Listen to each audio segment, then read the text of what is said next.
Era opportuno. Ecco il paniere scolastico. Dentro vi sono i ferri del mestiere indispensabili per lo studente, come ad esempio la penna cancellabile, pastelli a cera, album da disegno, matite, righello e tanti altri prodotti per proseguire senza intoppi l'anno scolastico.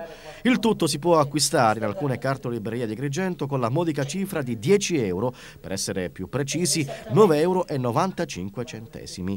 L'iniziativa è del Comune di Agrigento e si prefigge l'obiettivo di fronteggiare il costante aumento del costo della vita.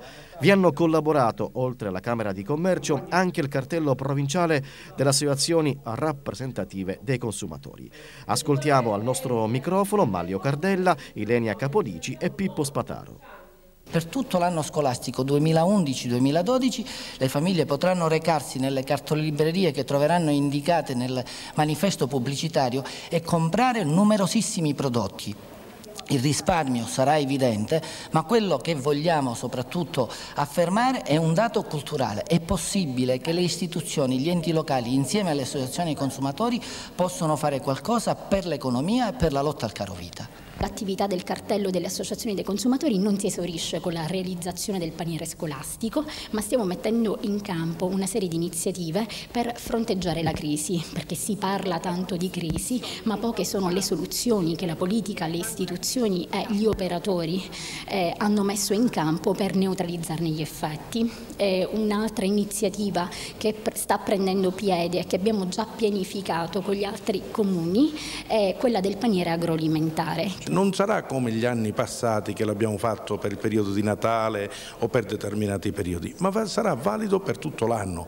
Lì metteremo addirittura anche a risalto i nostri prodotti della zona e quindi cercare anche di migliorare quello che è il paniere.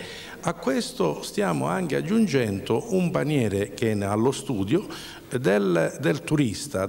Il progetto del paniere scolastico è parte di un'iniziativa più articolata adottata dall'amministrazione comunale e denominata Agrigento Low Cost, i consumatori e la pubblica amministrazione. La sensibilità dimostrata da alcune cartolibrerie, cui va il mio sentito ringraziamento, che hanno ritenuto opportuno venirci incontro e venire incontro a tutte le famiglie agrigentine nel ribassare alcuni prodotti di largo consumo per tutto il periodo scolastico 2011-2012, ci sprona a formulare nuove iniziative in tal senso anche in ulteriori settori, con l'aiuto delle associazioni dei consumatori, nel campo turistico per esempio, nel settore terziario e nel settore agroalimentare, cui stiamo già lavorando. La popolazione scolastica che è interessata dagli interventi del Comune è di oltre 6.000 bambini che frequentano la scuola di competenza comunale. Quindi se noi consideriamo 6.000 bambini più i genitori, gli insegnanti, insomma arriviamo a un terzo dell'intera popolazione agrigentina. Quindi sono dei grandi numeri su cui gli interventi del Comune ovviamente vanno a incidere.